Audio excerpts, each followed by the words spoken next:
तीन बिघाडा आणि काम बिघाडा असं काहीचं चित्र आता सध्या मवियाचं झालंय। विधान परिषद आणि राज्यसभेच्या प्रत्येकी एका जागेवरून तिन्ही पक्षांची 3 मतं पाहायला मिळतात। मे महिन्यात होणाऱ्या विधान परिषदेच्या निवडणुकीमध्ये उद्धव ठाकरेंना पुन्हा निवडून आणण्यासाठी ठाकरे सेनेनं चंग बांधलाय, तर राज्यसभेवर शरद पवारांना पाठवण्यासाठी पवार गट आणि ठाकरेंचा पक्ष आग्रही दिसतोय। मात्र संख्याबळानुसार भागीदारी मिळावी असा आग्रह काँग्रेसच्या नेत्यांनी धरल्याचं कळतंय। पवार आणि ठाकरेंना प्रत्येकी एक जागा मिळाल्यास दुसऱ्या क्रमांकाचा पक्ष असलेल्या काँग्रेसच्या हाती काय पडणार असा प्रश्न काँग्रेसजन विचारतात। तसंच पवारांनी विलीनीकरणावरही भूमिका स्पष्ट करण्याची मागणी काँग्रेसनं केली आहे, तर प्रत्यक्ष निवडणुकीमध्ये क्रॉस वोटिंगचंही मवियासमोर आव्हान नसेल आणि त्यामुळे मवियाचे नेते हा तिढा नक्की कसा सोडवणार हे पाहणं महत्त्वाचं असेल। तर विधान परिषद आणि राज्यसभेचं गणित नेमकं कसं आहे आपण ग्राफिक्सच्या माध्यमातून समजून घेऊयात। तर महायुतीकडे 235 मतं आहेत, मवियाकडे 48 आमदारांचा संख्याबळ आहे। राज्यसभेच्या एका जागेसाठी पहिल्या पसंतीच्या 37 मतांची आवश्यकता आहे। विधान परिषदेच्या एका जागेसाठी पहिल्या पसंतीच्या 29 मतांची गरज आहे। तर संख्याबळानुसार महायुतीला 6 जागा मिळू शकतात। तर मवियाची मतं एकसंध राहिली तर दोन्हीकडे एक त्यांचा उमेदवार निवडून येऊ शकतो।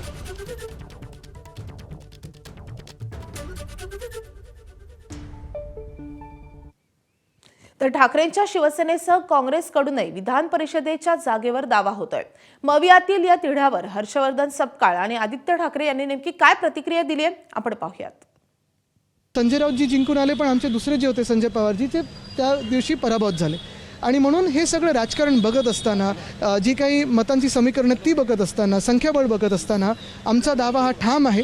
आणि दुसरं म्हणजे ही जी काही चर्चा होईल ती अर्थात मातोश्रीवर होणं गरजेचं आहे। दुसरं म्हणजे काँग्रेसशी देखील चर्चा करणं गरजेचं आहे, कारण काँग्रेस देखील मित्रपक्ष आहे। अजूनही जी आमची काँग्रेससोबत काही चर्चा झाली त्याच्यात हा विषय जो आहे कोणाला सीट गेली पाहिजे याच्यात कुठेही आलेला नाही आहे। आणि म्हणून पक्षाचं जे मत आहे ते एवढंच आहे की ही जागा राज्यसभेची ही शिवसेनेचीच आहे।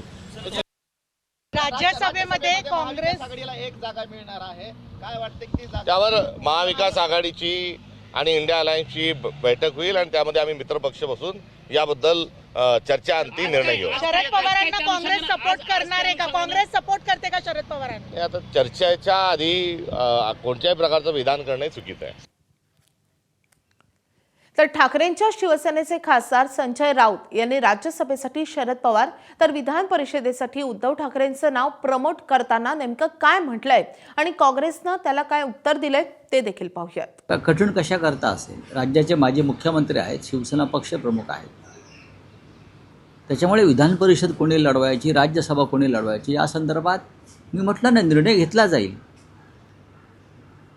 शिवसेनेचं संख्याबळ सगळ्यात जास्त आहे। विधान परिषदेमध्ये माननीय उद्धव ठाकरे यांनी जावं अशी आमच्या सगळ्यांची इच्छा आहे। त्या संदर्भात आम्ही उद्धवजींना विनंती करू आणि पुढे काय ते पाहू। राज्यसभेच्या निवडणुका जाहीर झाल्या, थोड्याच कालावधीमध्ये विधान परिषदेच्या निवडणुका सुद्धा जाहीर होतील।